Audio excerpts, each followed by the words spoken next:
Hi friends, welcome back to my channel. ಎಲ್ಲರೂ ಹೇಗಿದ್ದೀರಾ? I hope ನೀವೆಲ್ಲ ಚೆನ್ನಾಗಿದ್ದೀರಾ ಅಂದ್ಕೊಂಡಿದ್ದೀನಿ. ಹಾಗೆ ನಾನು ಕೂಡ ತುಂಬ ಚೆನ್ನಾಗಿದ್ದೀನಿ. ಸೊ ಇವತ್ತು ಬೆಳಿಗ್ಗೆನೇ ಎದ್ದಿದ್ದಾಯಿತು. ಫಸ್ಟಿಗೆ ಬೆಡ್ಡನ್ನ ಕ್ಲೀನ್ ಮಾಡಿಬಿಟ್ಟು ಆಮೇಲೆ ತಿಂಡಿ ಮಾಡಬೇಕು. ಸೊ ಅದಕ್ಕೆ ಬೆಳಿಗ್ಗೆ ಎದ್ದಿದ ತಕ್ಷಣ ಇದೊಂದು ಕೆಲಸ ಮಾಡಬೇಕಲ್ವ. ಮಾಮ ಎದ್ದು ಸ್ನಾನಕ್ಕೆ ಹೋಗಿದ್ದಾರೆ, ಅವರು ಕೆಲಸಕ್ಕೆ ಹೋಗ್ಬೇಕಲ್ವ. ಅದಕ್ಕೆ ನನಗೆ ಕೆಲಸ ಸ್ವಲ್ಪ, ನಾನು ಹಿಂದಿನ ವಿಡಿಯೋದಲ್ಲಿ ಹೇಳ್ದಂಗೆ ಕೆಲಸ ಚೇಂಜ್ ಮಾಡ್ತಿದ್ದೀನಿ. ನನಗೆ ಕೆಲಸ ಅಡ್ಜಸ್ಟ್ ಆಗ್ತಿಲ್ಲ. ಸೊ ಹಾಗಾಗಿ ನಾನು ಇವಾಗ ಕೆಲಸಕ್ಕೆ ಹೋಗ್ತಿಲ್ಲ. ಇನ್ನೂ ಒಂದು 2-3 ಡೇಸ್ ಆಗ್ಬೋದೇನೋ ಅಂತ ಅನಿಸುತ್ತೆ. ಅದಕ್ಕೆ ಫಸ್ಟಿಗೆ ಇದನ್ನು ಎತ್ತಿಟ್ಬಿಟ್ಟು ಆಮೇಲೆ ತಿಂಡಿ ಮಾಡಲಿಕ್ಕೆ ಹೋಗಬೇಕು. ಹಾಗೆ ಇವತ್ತಿನ ವಿಡಿಯೋದಲ್ಲಿ ನಾನು ಏನೆಲ್ಲ ಮಾಡ್ತೀನಿ ಅಂತ ನೋಡಿ, ವಿಡಿಯೋ ಕಂಟಿನ್ಯೂ ಇರಿ. ಸೊ ನನ್ನ ಡೈಲಿ ರೊಟೀನ್ ಹೇಗಿರುತ್ತೆ ಅಂತ.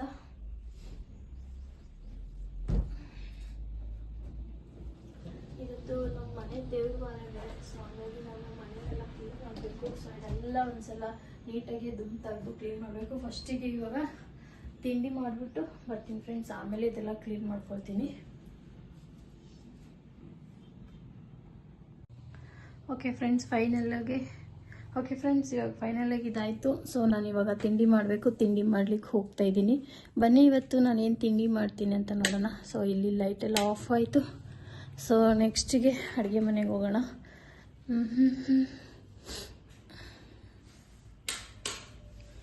ಸೊ ನಾನಿವತ್ತು ಏನು ತಿಂಡಿ ಮಾಡ್ತಾಯಿದ್ದೀನಿ ಅಂಥೇಳಿ ನಾನು ವಿಡಿಯೋದಲ್ಲಿ ತೋರಿಸ್ತೀನಿ. ತಿಂಡಿ ಮಾಡಿಬಿಟ್ಟು ಆಮೇಲೆ ಸ್ವಲ್ಪ ಬಟ್ಟೆ ಇದೆ. ಆ್ಯಕ್ಚುಲಿ ಫಸ್ಟ್ ಆಫ್ ಆಲ್ ಇವಾಗ ಬೆಳಿಗ್ಗೆನೇ ಬಟ್ಟೆ ಹಾಕೋಕ್ಕಾಗಲ್ಲ, ಯಾಕಂದರೆ ಇಬ್ಬನಿ ಬೀಳ್ತಾ ಇರುತ್ತೆ. ಸೊ ಅದಕ್ಕೋಸ್ಕರ ಫಸ್ಟಿಗೆ ಇವಾಗ ತಿಂಡಿ ಮಾಡ್ತೀನಿ. ತಿಂಡಿ ಮಾಡಿಬಿಟ್ಟು ಆಮೇಲೆ ಹೋಗಿ ಬಟ್ಟೆ ಹಾಕಬೇಕು. ನೋಡೋಣ, ಮಾಮ ಏನಾದರೂ ಸ್ನಾನ ಮಾಡ್ಕೊಂಡು ಬಂದು ನಾನೇ ಹಾಕ್ತೀನಿ ಅಂದರೆ ಅವ್ರು ಹಾಕ್ತಾರೆ, ನಾನು ತಿಂಡಿ ಮಾಡ್ತೀನಿ.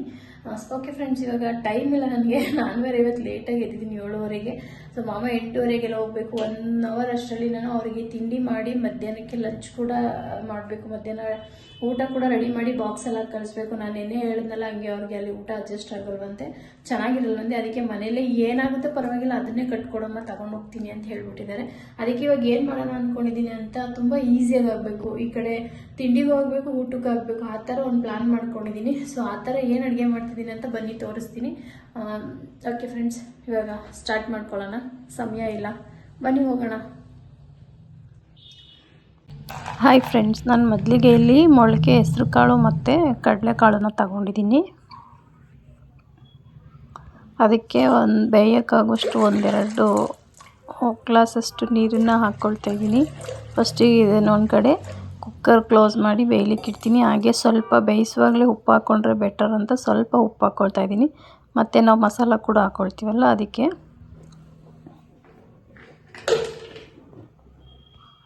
ಇವಾಗ ನಾನು ಕುಕ್ಕರ್ನ ಕ್ಲೋಸ್ ಮಾಡಿ ಒಂದು 2 ವಿಸಿಲ್ ಬರ್ಸ್ಕೊತೀನಿ. ಇದು ಮೊಳಕೆ ಕಾಳಲ್ವ, ಜಾಸ್ತಿ ಏನು ವಿಸಿಲ್ ಬೇಕಾಗಿಲ್ಲ. ಹಂಗಾಗಿ ಒಂದು 2-3 ವಿಸಿಲ್ನ ನಾನು ಬರ್ಸ್ಕೊಳ್ತೀನಿ. ಇದು ರೆಡಿ ಆಗ್ತಾ ಇದ್ದಂಗೆ ನಾನು ಇನ್ನೊಂದು ಕಡೆ ಇದು ಕಾಂಬಿನೇಷನಾಗಿ ಪೂರಿ ಮಾಡೋಣ ಅಂದ್ಕೊಂಡಿದ್ದೀನಿ. ಸೊ ಅದಕ್ಕೆ ಇನ್ನೊಂದು ಕಡೆ ಹಸಿಟ್ಟು ಕೂಡ ಕಲಿಸ್ಕೊಳ್ಳೋಣ ಅಂತ ಇಟ್ಕೊಂಡಿದ್ದೀನಿ. ನಾನು ಇಬ್ಬರಿಗೆ ಪೂರಿ ಮಾಡ್ತಾ ಇರೋದು. ಇದು ಜಾಸ್ತಿನೇ, ಸ್ವಲ್ಪ ಉಳ್ಕೊಂಡ್ರೆ ಇದು ಕೂಡ ಮಾಡ್ಬೋದಲ್ಲ, ಏನು ಸಾಯಂಕಾಲ ಚಪಾತಿಗೆ ಏನಾದರೂ ಆಗುತ್ತೆ ಅಂತ ಹೇಳ್ಬಿಟ್ಟು ನಾನು ಇವಾಗ ಫಸ್ಟಿಗೆ ಇದು ಮಾಡ್ತಾಯಿದ್ದೀನಿ. ಹಸಿಟ್ಟಲ್ಲಿ ಸ್ವಲ್ಪ ಉಪ್ಪನ್ನ ಹಾಕ್ಕೊಂಡು ಕಲಿಸ್ಕೊತಾ ಇದ್ದೀನಿ. ಅಂದರೆ ಸ್ವಲ್ಪ ಅಜ್ವೈನ್ ಹಾಕಿದ್ರೆ ಟೇಸ್ಟ್ ಚೆನ್ನಾಗಿರುತ್ತೆ. ಸೊ ನಾನಿಲ್ಲಿ ಅಜ್ವೈನ್ ಏನೂ ಹಾಕಿಲ್ಲ, ಬರೀ ಉಪ್ಪು ಹಾಕಿ ಸ್ವಲ್ಪ ನೀರು ಹಾಕ್ಕೊಂಡು ಅದು ಚಪಾತಿ ಅದಕ್ಕೆ ಹೆಂಗೆ ಬೇಕೋ ಹಂಗೆ ಮಾಡ್ಕೊಳ್ತಾ ಇದ್ದೀನಿ. ಪೂರಿ ಮಾಡೋಣ ಅಂತೇಳ್ಬಿಟ್ಟು ಹಸಿಟ್ಟನ್ನ ಕಲಸಿಟ್ಕೊಳ್ತಾ ಇದ್ದೀನಿ. ಇವಾಗ ಫೈನಲಾಗಿ ಗೋಧಿ ಹಿಟ್ಟನ್ನ ಕಲಸಿದ್ದಾಯಿತು. ಇದನ್ನು ಪಕ್ಕಕ್ಕೆ ಇಟ್ಕೊಳ್ತೀನಿ. ಇವಾಗ ಅಲ್ಲಿ ಕೂಡ ಇದು ವಿಸಿಲ್ ಬಂದಾಯಿತು, ಕಾಳೆಲ್ಲ ಬೆಂದಿದೆ. ಸೊ ಇದನ್ನು ಸ್ವಲ್ಪ ಹೊತ್ತು ಇವಾಗ ನಾನು ಫಸ್ಟು ಸಾಂಬಾರು ರೆಡಿ ಮಾಡ್ಕೊಳೋವರೆಗೂ ಪೂರಿನ ಸೈಡ್ಗೆ ಇಟ್ಬಿಡ್ತೀನಿ, ಹಸಿಟ್ಟನ್ನ ಮುಚ್ಚಿ. ಇವಾಗ ನಾನಿಲ್ಲಿ ಒಂದು ಬಾಣಲಿನ ತಗೊಂಡು ಅದಕ್ಕೆ ಒಂದು 2-3 ಸ್ಪೂನಷ್ಟು ಎಣ್ಣೆನ ಹಾಕ್ಕೊಳ್ತಾ ಇದ್ದೀನಿ. ಯಾಕಂದರೆ ನಾನು ಜಾಸ್ತಿ ಎಣ್ಣೆನ ಯೂಸ್ ಮಾಡಲ್ಲ, ಹಾಗಾಗಿ 2 ಸ್ಪೂನಿಂದ 3 ಸ್ಪೂನು ಎಣ್ಣೆನ ಹಾಕ್ಕೊಳ್ತಾ ಇದ್ದೀನಿ. ನಾನೇನು ಸ್ಪೂನೇನು ಯೂಸ್ ಮಾಡಲ್ಲ, ಬಿಕಾಸ್ ನನಗೆ ಅಳತೆ ಗೊತ್ತಾಗುತ್ತೆ. ಸೊ ಹಾಗಾಗಿ ನಾನು ಒಂದು 3 ಸ್ಪೂನಷ್ಟು ಎಣ್ಣೆನ ಹಾಕ್ಕೊಂಡೆ. ಅದು ಕಾಯ್ದ ಮೇಲೆ ನಾನು ಸಣ್ಣದಾಗೆ ಹಚ್ಚಿಟ್ಟಿದ್ದಂಥ ಈರುಳ್ಳಿನ ಕೂಡ ಅದರಲ್ಲಿ ಹಾಕ್ಕೊಳ್ತಾ ಇದ್ದೀನಿ. ನಾನು ದಪ್ಪದ 1 ಈರುಳ್ಳಿನ ಕಟ್ ಮಾಡ್ಕೊಂಡಿದ್ದೆ. ಇದರಲ್ಲಿ ನಾನು ಯಾವುದೇ ಥರ ತೆಂಗಿನಕಾಯಿ ಏನೂ ಯೂಸ್ ಮಾಡಲ್ಲ. ಹಂಗಾಗಿ ಸ್ವಲ್ಪ ಈರುಳ್ಳಿ ಹಾಕ್ಬಿಟ್ಟು ಚೆನ್ನಾಗೆ ಬಾಡಿಸ್ಕೊಂಡ್ರೆ ಅದರಲ್ಲಿ ಸ್ವಲ್ಪ ಗ್ರೇವಿ ಥರ ಬರುತ್ತೆ ಅನ್ನೋದಕ್ಕೋಸ್ಕರ ನಾನು ದಪ್ಪ ಈರುಳ್ಳಿನ ಹಾಕ್ಕೊಂಡಿದ್ದೆ. ಇವಾಗ ನೋಡಿ ಕಲರ್ ಚೇಂಜ್ ಆಗಿದೆ. ಒಂದು ಅರ್ಧ ಸ್ಪೂನಷ್ಟು ಮನೆಯಲ್ಲೇ ಮಾಡಿದ್ದಂಥ ಶುಂಠಿ ಬೆಳ್ಳುಳ್ಳಿ ಪೇಸ್ಟನ್ನು ಹಾಕ್ಕೊಳ್ತಾ ಇದ್ದೀನಿ. ಮತ್ತು ನಾನು ಫಸ್ಟು ಕಾಳು ಬೇಯಿಸೋಕೆ ಕೂಡ ಉಪ್ಪು ಹಾಕಿದ್ದೀನಿ. ಹಂಗಾಗಿ ಸ್ವಲ್ಪ ಉಪ್ಪನ್ನು ಹಾಕ್ಕೊಂಡೆ, ಒಂದು ಅರ್ಧ ಸ್ಪೂನಷ್ಟು. ಒಂದು ಚಿಕ್ಕ ಸ್ಪೂನಲ್ಲಿ 1 ಸ್ಪೂನಷ್ಟು ಮೆಣಸಿನ್ಕಾಯಿ ಪುಡಿ, ಒಂದು ಸ್ಪೂನು ಧನಿಯಾ ಪುಡಿ ಮತ್ತು ಒಂದು 1/4 ಸ್ಪೂನಷ್ಟು ಅರಿಶಿನ ಹಾಕ್ಕೊಂಡು ಈರುಳ್ಳಿ ಮತ್ತು ಎಣ್ಣೆಯಲ್ಲಿ ಆ ಮಸಾಲಾನ ಒಂದು ಸಲ ಹೀಗೆ ಬಾಡಿಸ್ಕೊಂಡ್ರೆ ಚೆನ್ನಾಗಿ ಗಮ್ ಅಂತರುತ್ತೆ ಮತ್ತು ಒಳ್ಳೆ ಟೇಸ್ಟ್ ಕೂಡ ಕೊಡುತ್ತೆ. ಅದಕ್ಕೆ ನಾನು ಫಸ್ಟು ಮಸಾಲಾನೆಲ್ಲ ಈರುಳ್ಳಿ ಜೊತೆಲೇ ಹುರ್ಕೊಳ್ತೀನಿ ಎಣ್ಣೆಯಲ್ಲಿ. ಇವಾಗ ನಾನು ಒಂದು 2 ಟೊಮೊಟೊನ ಸಣ್ಣ ಟೊಮೊಟೊನ ಪೇಸ್ಟ್ ಮಾಡಿ ಇಟ್ಕೊಂಡಿದ್ದೆ. ಸೊ ಇವಾಗ ನಾನು ಆ ಟೊಮೊಟೊ ಕೂಡ ಪೇಸ್ಟ್ ಕೂಡ ಅದರಲ್ಲೇ ಹಾಕ್ಕೊಳ್ತಾ ಇದ್ದೀನಿ. ನಿಮಗೆ ಬೇಕಾದರೆ ಸಣ್ಣದಾಗಿ ಹೆಚ್ಚು ಹಾಕ್ಕೋಬೋದು. ನಾನು ತೆಂಗಿನಕಾಯಿ ರುಬ್ಬ ಹಾಕ್ತಾಯಿಲ್ವಲ್ಲ, ಸೊ ಹಂಗಾಗಿ ಗ್ರೇವಿ ಮಾಡ್ತಾ ಇರೋದ್ರಿಂದ ಈ ಥರ ಟೊಮೊಟೊ ರುಬ್ಬ ಹಾಕಿಬಿಟ್ಟು ಚೆನ್ನಾಗಿ ಎಣ್ಣೆ ಬಿಡೋವರೆಗೂ ಬಾಡಿಸ್ಕೊಂಡ್ರೆ ತುಂಬ ಚೆನ್ನಾಗಿರುತ್ತೆ. ಅದಕ್ಕೆ ನಾನು ಪ್ರತಿ ಸಲ ತೆಂಗಿನಕಾಯಿ ಯೂಸ್ ಮಾಡದೇ ಇರೋವಂಥ ಕಡಲೆಕಾಳಿಗೆ, ಹೆಸ್ರು ಕಾಳಿಗೆ ಅಥವಾ ಈ ಥರದಕ್ಕೆಲ್ಲ ನಾನು ಟೊಮೊಟೊನ ಪೇಸ್ಟ್ ಮಾಡಿ ಹಾಕ್ಕೊಳ್ತೀನಿ. ನೋಡಿ ಇವಾಗ ಅದು ಒಂದು ಕಡೆ ಕುದೀತಾ ಇದೆ ಚೆನ್ನಾಗೆ, ಎಲ್ಲ ಸೈಡಲ್ಲೆಲ್ಲ ಎಣ್ಣೆ ಬಿಟ್ಕೊಳ್ತಾ ಇದೆ. ಕೆಳಗಡೆ ತವ ಸೀದಿರೋ ಥರ ನೋಡ್ಕೋಬೇಕು ಇದನ್ನು ನಾನು ನೀರು ಹಾಕ್ಕೊಂಡಿರಲಿಲ್ಲ. ಇವಾಗ ನಾನು ಬೇಯಿಸಿಟ್ಟಿದ್ನಲ್ವ ಆ ಹೆಸ್ರು ಕಾಳು ಮತ್ತು ಕಡಲೆಕಾಳು ಎರಡನ್ನ ಅದರಲ್ಲಿ ಆ್ಯಡ್ ಮಾಡ್ಕೊಳ್ತಾ ಇದ್ದೀನಿ. ಯಾಕಂದರೆ ಫಸ್ಟೇ ನೀರು ಹಾಕಿಲ್ಲ, ನೀರು ಸೋಸಿದ್ದೀನಿ, ಕಾಳು ಬೇಯಿಸಿದ್ದೀನಿ. ಯಾಕಂದರೆ ನಮ್ಗೆ ಎಷ್ಟು ಬೇಕಷ್ಟು ಆಮೇಲೆ ನೀರನ್ನು ನೋಡಿ ಹಾಕ್ಕೊಳ್ಳೋಣ ಅಂತ. ಡೈರೆಕ್ಟ್ ಹಾಕ್ಬಿಟ್ರೆ ಜಾಸ್ತಿ ತಿಳ ಆಗಿಬಿಡುತ್ತೆ. ಇದು ಅನ್ನಕ್ಕೆ ಮಾಡ್ತಾಯಿಲ್ಲ ನಾನು, ಅಥವಾ ಮುದ್ದೆಗೆ ಮಾಡ್ತಿಲ್ಲ, ಪೂರಿಗೆ ಮಾಡ್ತಾ ಇರೋದು. ಸ್ವಲ್ಪ ಗಟ್ಟಿ ಇದ್ದರೆ ಮುದ್ದೆಗೆ ಅನ್ನಕ್ಕೆಲ್ಲ ಯೂಸ್ ಮಾಡ್ಕೋಬೋದು, ಬಟ್ ತಿಳ ಆದರೆ ಪೂರಿಗೆ ಅಡ್ಜಸ್ಟ್ ಆಗೋಲ್ಲ ಅಂತೇಳಿ ನಾನು ಹಾಕಿದ್ದಿಲ್ಲ. ಇವಾಗ ನೀರಿತ್ತಲ್ಲ ಅದನ್ನು ಅದರಲ್ಲಿ ಹಾಕ್ತಾಯಿದ್ದೀನಿ.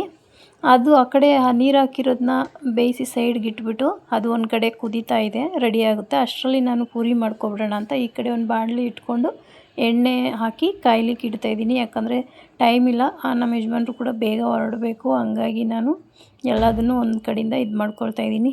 ನೋಡಿ ಇವಾಗ ಇದು ರೆಡಿ ಆಯಿತು. ಇದಕ್ಕೆ ಸ್ವಲ್ಪ ಕೊತ್ತಂಬರಿ ಸೊಪ್ಪನ್ನು ಹಾಕಿಬಿಟ್ಟು ಗ್ಯಾಸ್ನ ಆಫ್ ಮಾಡ್ಕೊಳ್ತೀನಿ. ಇವಾಗ ಇದು ರೆಡಿಯಾಗಿದೆ. ಸೊ ಇದು ಹಾಕ್ತಿದ್ದಂಗೆ ಇನ್ನೊಂದು ಕಡೆ ಸ್ವಲ್ಪ ಪೂರಿನ ಹಾಕಿಬಿಟ್ರೆ ಇವತ್ತಿನ ತಿಂಡಿ ಮತ್ತು ಮಧ್ಯಾಹ್ನ ಲಂಚು ಏನು 2 ಕಾಂಬಿನೇಷನ್ ಥರ ಮಾಡಿದ್ದೀನಿ ಅಂತ ಅಂದರೆ ಗ್ರೇವಿ ಮಾಡ್ಕೊಂಡಿದ್ದೀನಲ್ಲ ಅದೇ ಗ್ರೇವಿ ಪೂರಿಗೂ ಆಗುತ್ತೆ ಮತ್ತು ಮಧ್ಯಾಹ್ನ ನಮ್ಮ ಯಜಮಾನ್ರಿಗೆ ರೈಸಿಗೆ ಕೂಡ ಆಗುತ್ತೆ. ನಾನು ಆ ಥರ ಇಂಟೆನ್ಷನಲ್ಲಿ ಈ ಥರ ಸಾಂಬಾರನ್ನ ಮಾಡಿಬಿಟ್ಟೆ. ಸೊ ಇದು ಸಾಂಬಾರು ಥರ ಲೈಟಾಗಿ ಸಾಂಬಾರು ಥರನೂ ಇದೆ, ಜೊತೆ ಪೂರಿಗೆ ಸಾಗು ಥರನೂ ಇದೆ. ಸೊ ಹಂಗಾಗಿ ಇವಾಗ ಪೂರಿನೂ ತಿನ್ಬೋದು. ವೈಟ್ ರೈಸ್ ಮಾಡಿದ್ದೀನಿ, ವೈಟ್ ರೈಸ್ನ ಬಾಕ್ಸ್ಗೆ ಹಾಕ್ಕೊಂಡು ಹೋಗ್ತಾರೆ ಮಧ್ಯಾಹ್ನಕ್ಕೆ, ಆ ಥರ ಮಾಡ್ಕೊಂಡಿದ್ದೀನಿ ಫ್ರೆಂಡ್ಸ್. ಇವಾಗ ಫೈನಲ್ ಆಗಿ ಇವಾಗ ತಿಂಡಿ ಎಲ್ಲ ರೆಡಿ ಆಯಿತು. ನಾನಿನ್ನೂ ತಿಂಡಿ ತಿನ್ನೋದು ಲೇಟು. ನಮ್ಮ ಮಾಮ ಮಾತ್ರ ತಿಂದ್ಬಿಟ್ಟು ಹೊರಡ್ತಾರೆ. ಅವರಿಗೋಸ್ಕರ ಅಂತ ಒಂದು 5 ಪೂರಿ ಮಾಡಿಕೊಟ್ಟೆ. ಸೊ ಅವರು ಸ್ನಾನಕ್ಕೆ ಹೋಗಿದ್ರು, ಅವ್ರನ್ನ ವೆಯ್ಟ್ ಮಾಡ್ತಿದ್ದೀನಿ. ಸ್ನಾನ ಮಾಡ್ಕೊಂಡು ಬಂದು ಏನೋ ಮಾಡ್ತಿದ್ದಾರೆ. ಅವರು ಫುಲ್ ರೆಡಿ ಆಗಿಬಿಟ್ಟೆ ಬರೋದು ತಿಂಡಿಗೆ. ಸೊ ಹಂಗಾಗಿ ನಾನು ಇಲ್ಲಿ ಪೂರಿನ ರೆಡಿ ಮಾಡ್ತಾಯಿದ್ದೀನಿ. Okay friends, finally ready. ಇವಾಗ ಪೂರಿ ಮತ್ತು ಹೆಸ್ರು ಕಾಳು, ಕಡಲೆಕಾಳು, ಮೊಳಕೆ ಕಟ್ಟಿದ ಸಾಂಬಾರು ರೆಡಿಯಾಗಿದೆ ಫ್ರೆಂಡ್ಸ್.